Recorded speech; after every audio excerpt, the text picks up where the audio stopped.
Sometimes in a lease, you're underwater or over water. It's very fascinating. This person is underwater because depreciation, it's a BMW. BMWs, they depreciate so much faster than a lot of other cars. So the type of car you lease or buy is important. Very important. I typically buy a car and drive it until it no longer makes sense. I am so surprised by this. Shocker. Or it just breaks and we have to get a new one.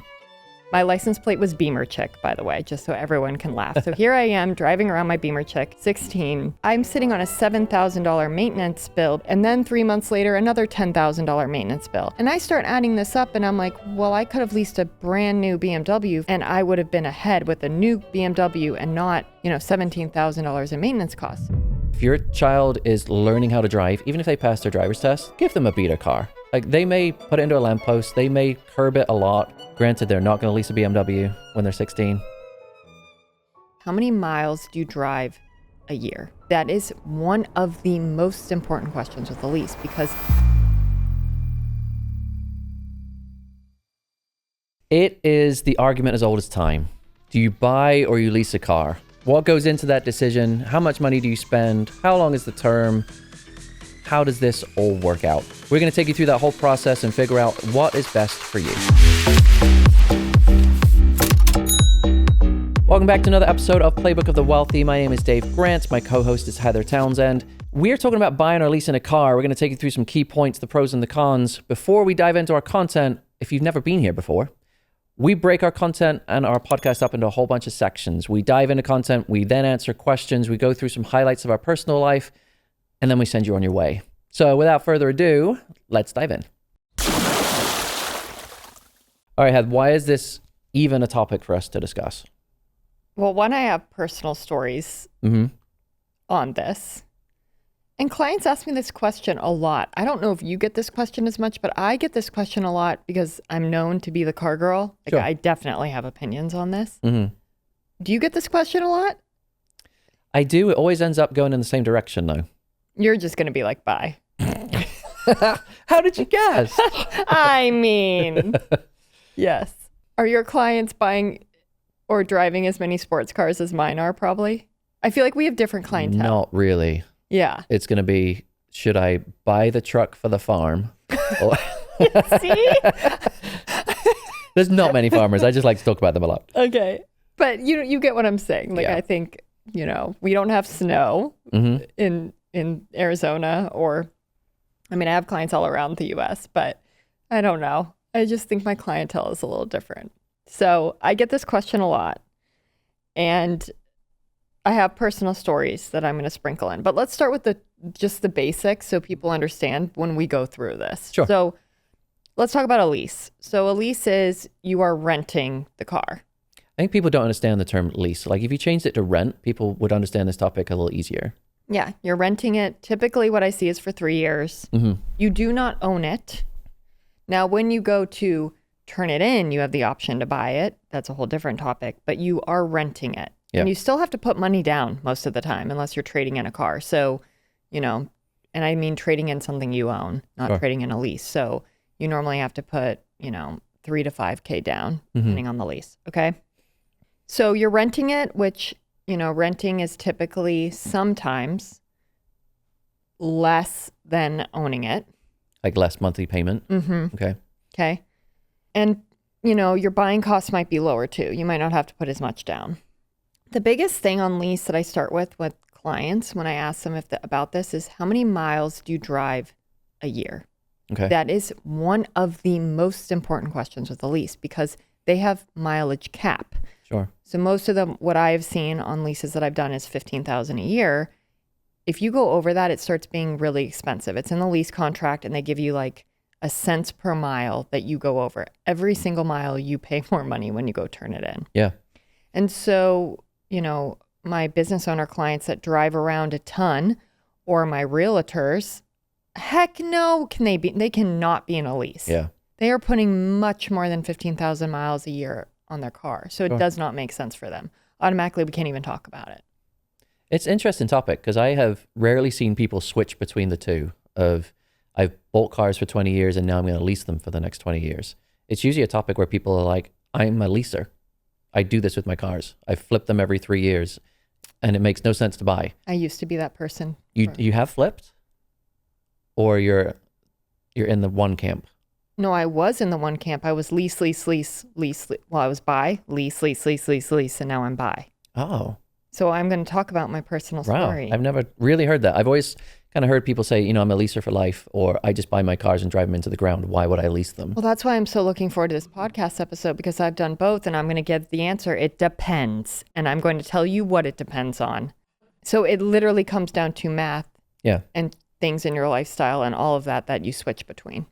On most leased vehicles, I will say maintenance is more covered because you're renting it. You're still on the hook mostly for tires and stuff like that. But, you know, if something mechanically goes wrong with the car because you're renting it, they will cover it. It's under warranty. So it's better for cash flow if someone wants to drive a fancier car. They're driving under 15,000 miles a year, and they don't want these big swings in maintenance.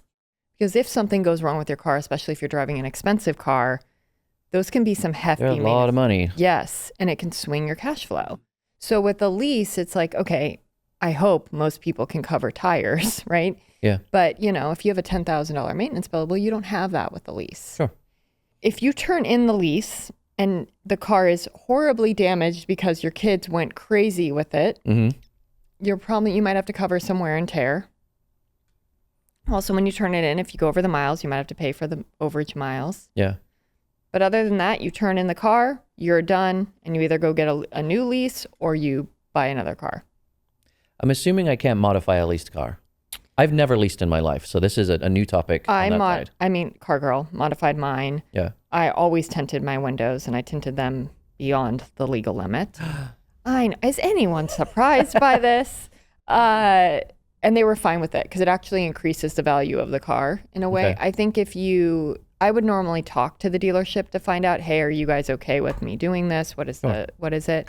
I think if you're doing something that's reducing the value of the car, that might be a different. Throwing a huge wing on the back? No, they might not even be okay with that. Really? But let's say like you paint it mustard yellow. Okay. And it was this matte black. It's almost the same for like if you're renting a house. Like if you paint it neon pink and then think that you're not going to be hit with a paint charge when you leave, that may happen. And I think every car company has a different thought on this. Sure. So you would check. I would check on that, but it depends is what I would say. There's not because I know my other clients who have talked into leases. This is true. They have customized it in a better way, tinted it, changed, like put, different bumpers on it to, what's that term where you're I don't know the term, but you're like putting body kits on it, right? Sure. It makes the car look better. And if they turn it in with that. Do they get much of the money back? Let's say a body kit cost them $3,000 to put on. How much of that $3,000 would they get back though? I don't think they get any of it back. I haven't heard of anything like that. Okay.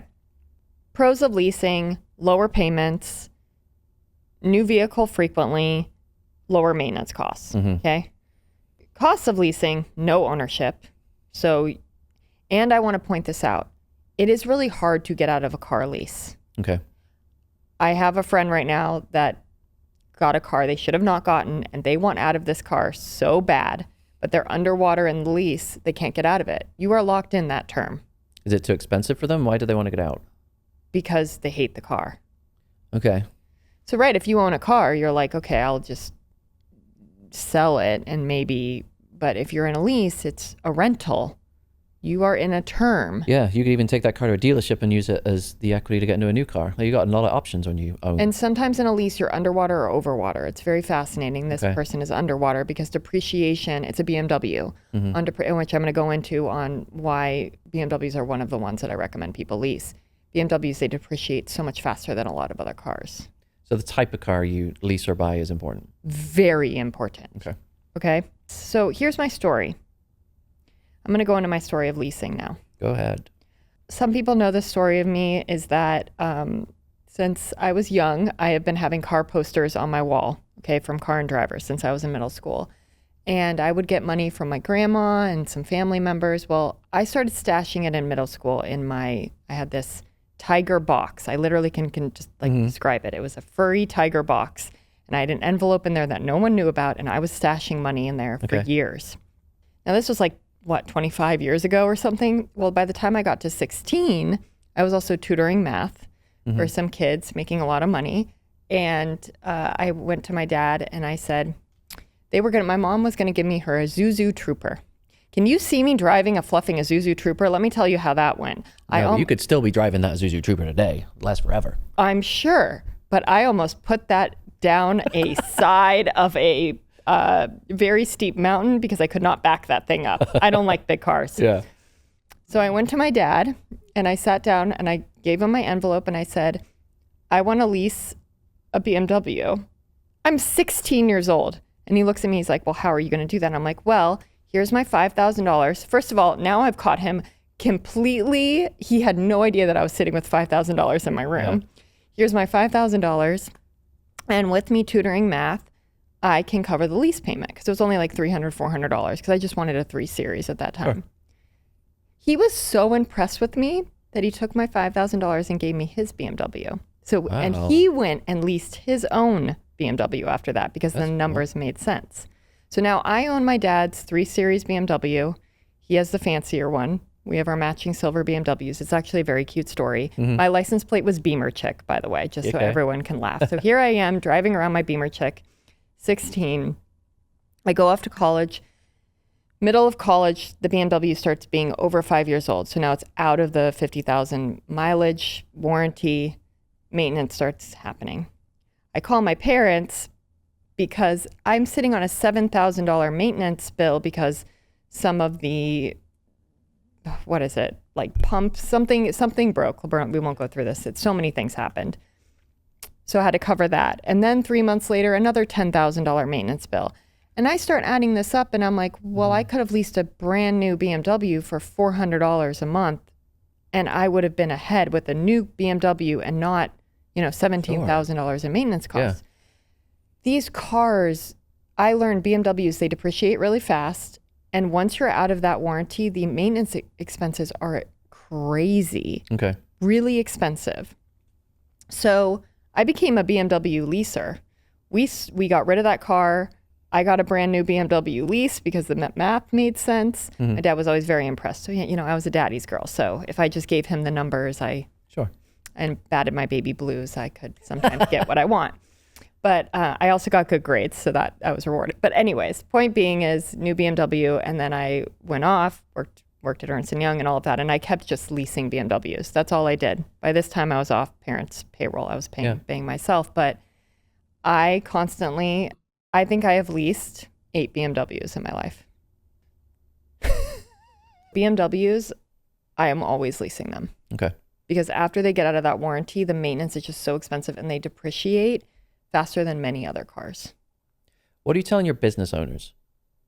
Well, okay, that's a really hard question because here's my thing. Are you driving the car more than 50% for business? Okay. That's an important question. Yeah. And because if you are, and you're driving an SUV that's over 6,000 pounds, then you get 100% bonus depreciation. So it doesn't have to be 100% for business use? No. Okay. But it needs to be over 50. And if you're driving, over a 6,000 pound SUV, the depreciation on those is crazy. Like crazy tax savings legal. So I'm not going to like my realtors, we are buying them SUVs. Because they drive like 80, 90% for work. How can I not? My business owners that are driving around to other like houses because they, run these fleets. I have that's a whole. I was at dinner with a friend the other day and she runs her own business and she was like, I have to get another car.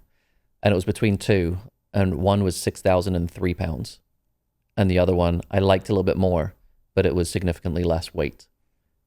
And so I bought the one that was over. I don't love it as much, but I was able to depreciate it and save a whole bunch in taxes. I was like, I don't know if I'd have gone there with that decision, but if that is, it's a very nice SUV. So it's material for business owners when it comes down to how they're buying their vehicles. So that's the leasing. Let's talk about buying. Okay. All right, talking about the pros of buying, it's pretty much the opposite of leasing. Like you own this asset. It's yours now. Your payments are going to be done, and then you have no payment. If you pay it off. Sure, if you pay it off. If you hold onto this car for longer than the payment term, Or you if now you buy it own in this cash. asset. Yeah. Our retirees, I'm guessing many of yours are buying in cash.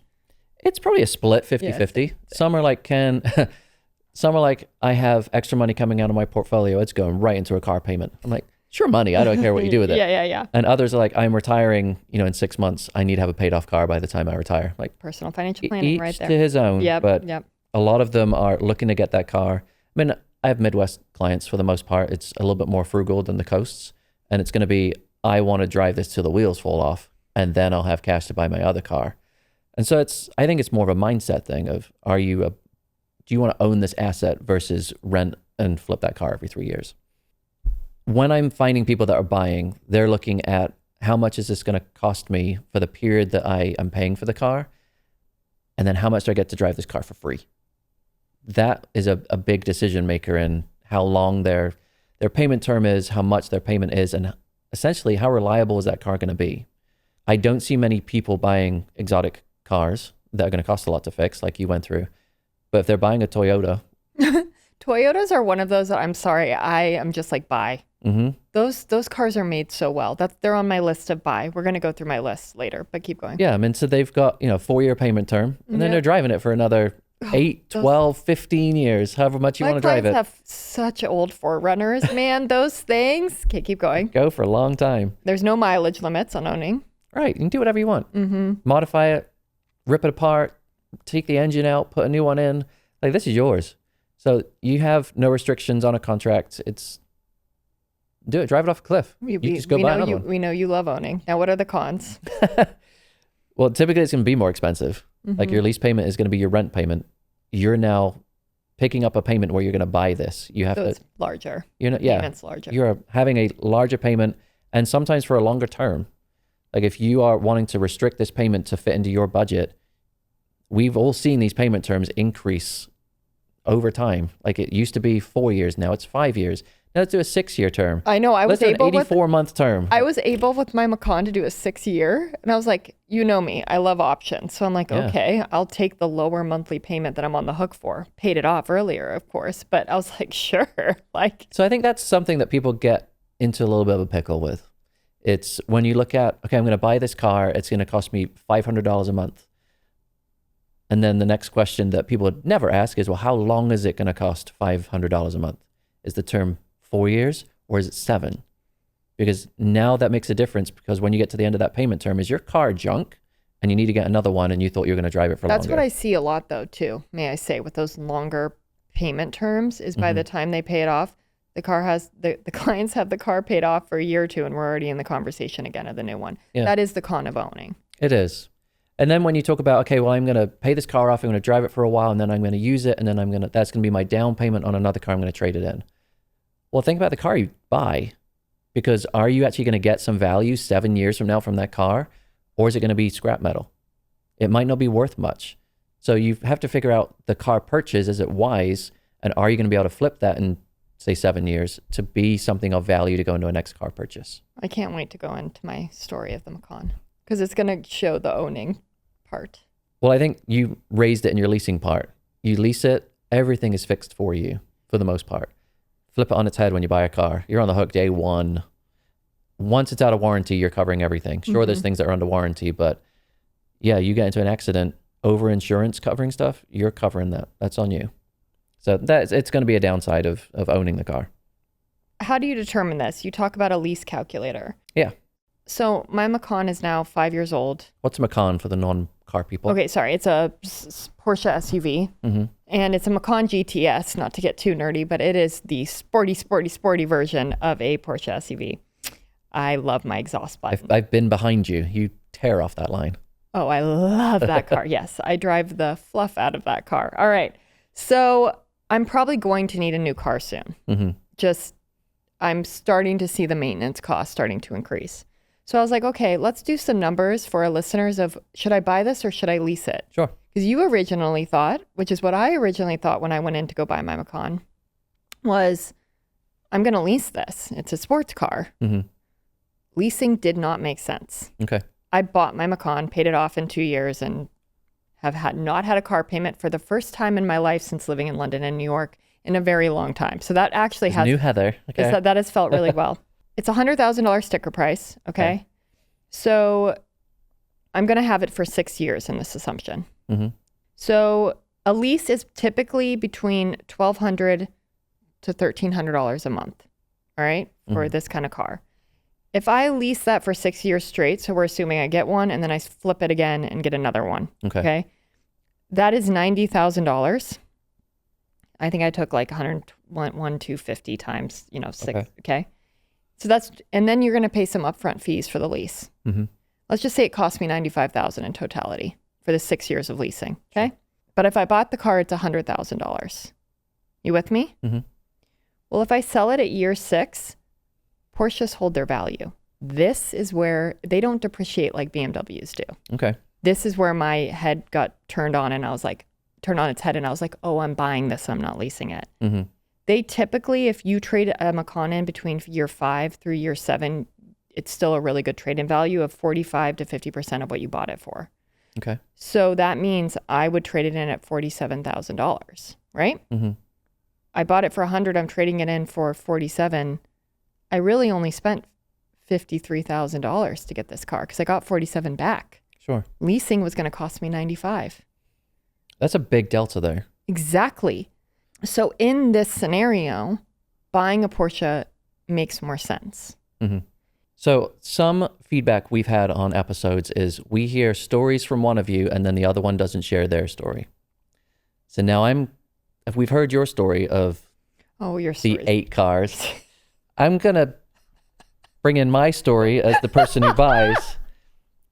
I typically buy a car and drive it until it no longer makes sense. I am so surprised by this. Shocker. Or it just breaks and we have to get a new one. I've not had 8 cars. I'm going to just use in the US. I had a couple cars in England, but translating what they are over here doesn't make sense. I'll know what they are. So luckily me and my wife have the same philosophy of we're going to buy used until it makes sense to buy new. We then bought new when we had kids and it was a safety issue and a convenience issue of car seats and a lot of sports equipment. I got my first new car at the age of 43. I bought used and I bought not bad used cars, but used cars. I bought a used Volkswagen. That was okay for a while. It was a Jetta. You drove a Jetta. I did. They're good cars. They were good cars. It was great for a while. But then, we bought a used Honda Pilot. That was great for the kids. And then we just threw them in the back. I was then driving my wife's car, which was a Pontiac Grand Am with chrome wheels and all blacked out. That's a 2-door car. That's not ideal for 2 car seats in the back. So that's when we're like, okay, hand is forced. We got to make a decision here. So my wife then moved from the Honda Pilot to a new Honda Odyssey. You got a minivan. You got a minivan. Don't knock the minivan. I know. You don't have a whole bunch of sports crap from your kids yet. I know. But then I've had a Chevy Malibu 2013 that I only just stopped driving and gave to my 16-year-old. That thing's been driving for 13 years. Beautiful. It's starting to break now, but I don't care because a 16-year-old's driving it. And then you bought. And then as soon as Trump came out and said, we're not going to do the EV credits anymore, I'm like, I want a Tesla so bad and I'm not going to give up the $7,500. So I bought one the day after he then said the credits are going away.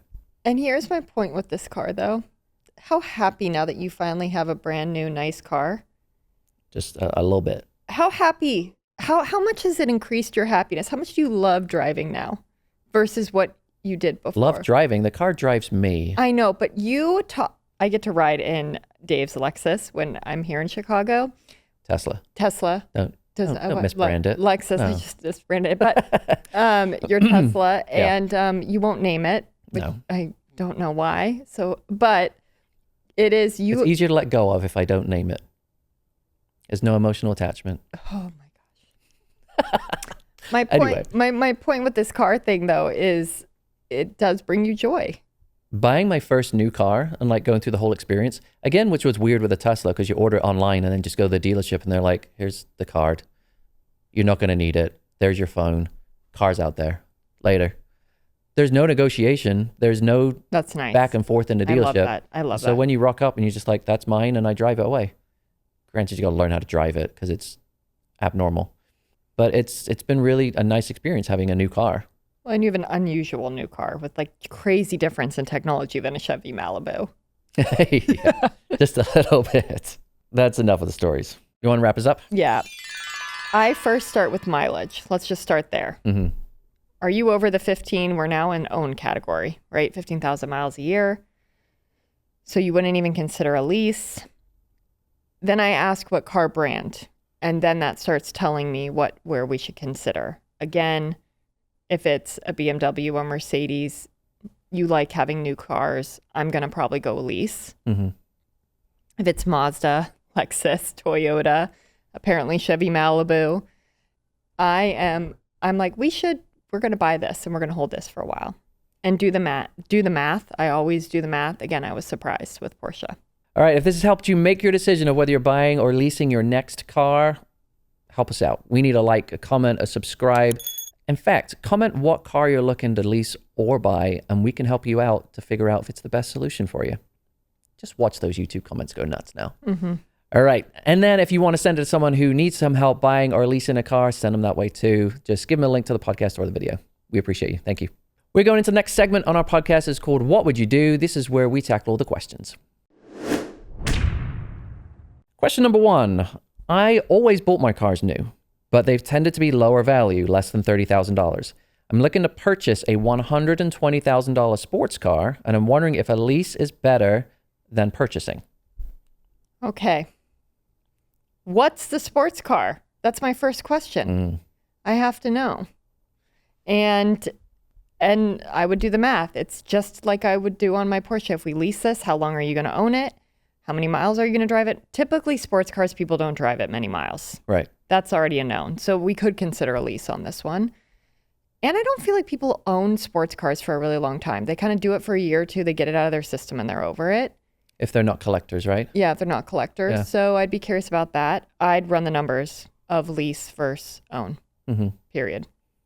I always like people, if they're going from that $30,000 to $120,000, like, can you rent it for a little bit? Like, to make sure you love it. Yeah. Like this thing first before you lock yourself in. Well, and that's the difference too, because if you've been driving an SUV and now you have a really low profile car that you have to be careful about. And what if you live in some place like Chicago and not Arizona? Are you going to really want to drive that in the winter? Right. I don't know. Just something to think about. All right. We have 4 drivers in our house and we like newer cars for safety reasons. I can't afford 4 purchase loans and I'm trending towards leasing all 4 cars. What's your opinion? Oh, Dave's going to tear them up. I'm going to be nice. Okay. Not. I know what you're saying in your head. You're not leasing 4 cars with 4 drivers in the house. Chances are some of those drivers are young. Well, yeah. And what if they go to college and they don't need a car? That's where my head went. And now you're stuck in this lease. I was thinking about their boys and they're going to crash the car. So I'm like, what about your insurance as well? 4 new cars that you're insuring for younger drivers? I actually want to ask this really quick. You just added Eli, right, on your insurance. How much did it go up? Astronomically? I had to sell Logan, who's my youngest child, to be able to afford it. Okay. Yeah. Goes up a lot. Yeah. So I'm of the train of thought of, okay, if your child is learning how to drive, even if they pass their driver's test, they still have to go through scenarios of getting better at driving. Give them a beater car. Like, they may put it into a lamppost. They may curb it a lot. Granted, they're not going to lease a BMW when they're 16. It's just a different world you live in. But I'm thinking that get them some beaters, put them on liability insurance to make sure that it keeps the cost down and you don't care if they crash it. You're going to cover everyone else's costs, but they'll just be out of car. Don't get new cars purchased or leased for these kids. For you, sure, you may have earned it at this point. But I would rather kids have mistakes in cars that don't cost a lot. I don't know if I'd be comfortable leasing a car for my kids. I mean, I am like, even if, let's say, I wanted to put Sloan and Sophia in matching BMWs. Oh, I'm just dreaming. Oh, my word. I know. Let's say I did.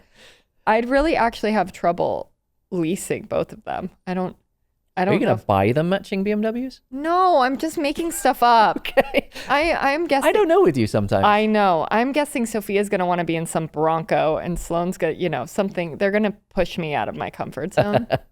And I want them to have their independence. So, Sure. So whatever. But I actually agree, though. You say beaters. I will say I will spend more on my girls' cars for safety.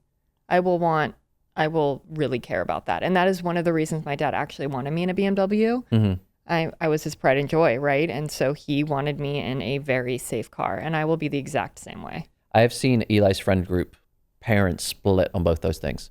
Some of them are like, here's our junker car, go drive that.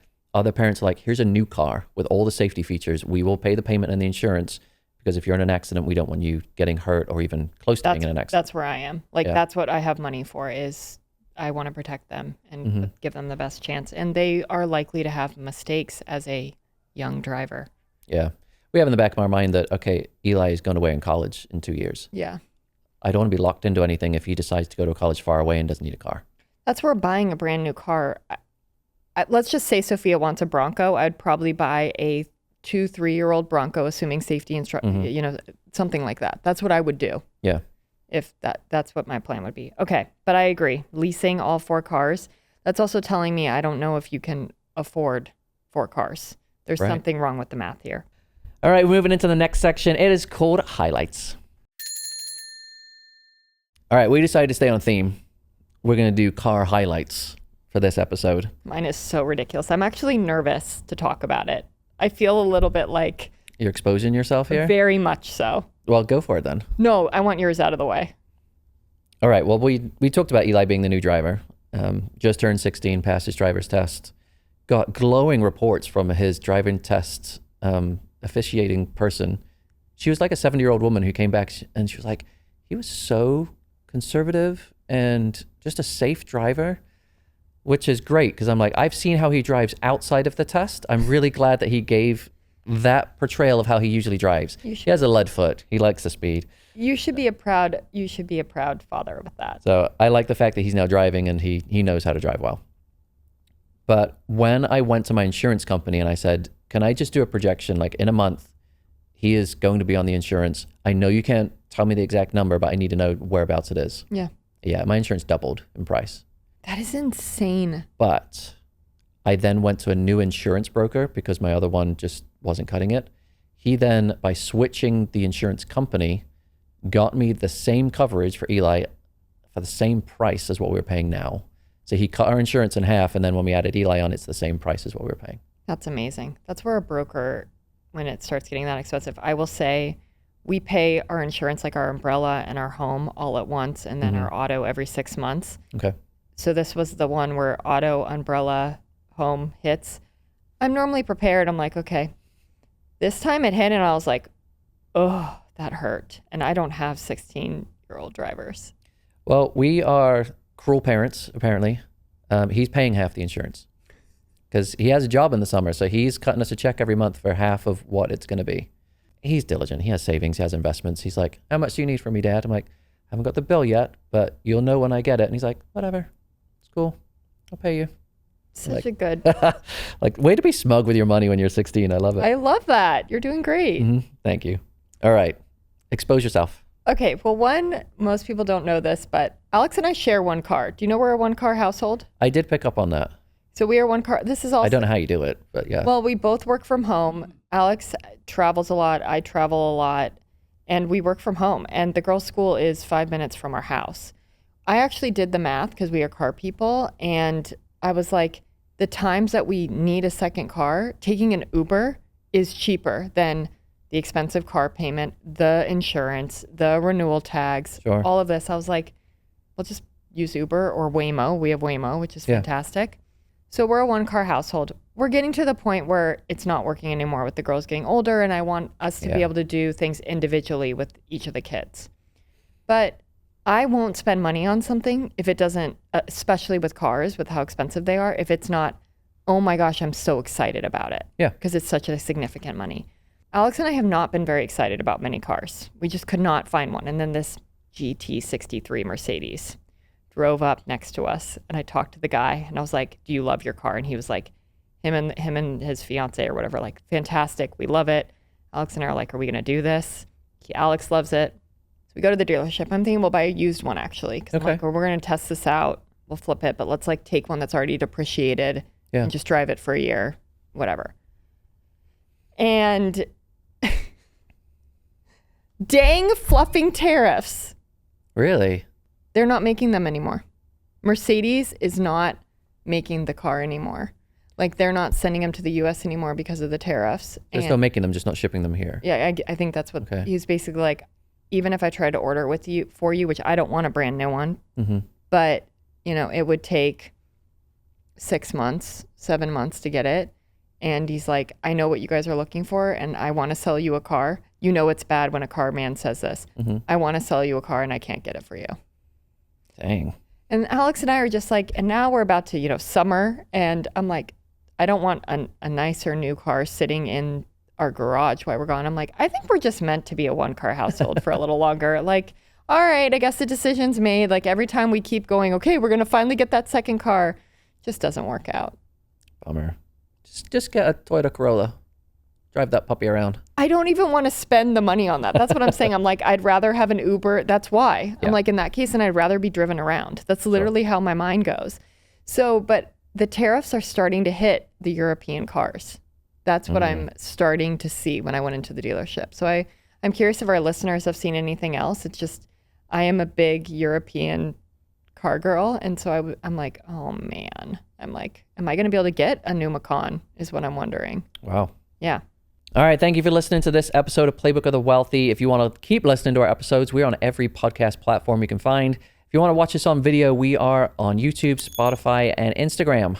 If you want to look at our website, because it's pretty spiffy, I'll tell you, it is playbookotw.com. And then from there, you can send us an email, get your question on the show. It is hello@playbookotw.com. And we'll see you next time. Toodles. All opinions expressed by Dave Grant and Heather Townsend are solely their own opinions and do not reflect the views of their respective wealth management firms. This podcast is for informational purposes only and should not be relied upon for investment decisions. Nothing in this material constitutes a solicitation for the sale or purchase of any securities. Clients of Retirement Matters and Townsend Financial may maintain positions in the securities discussed in this podcast.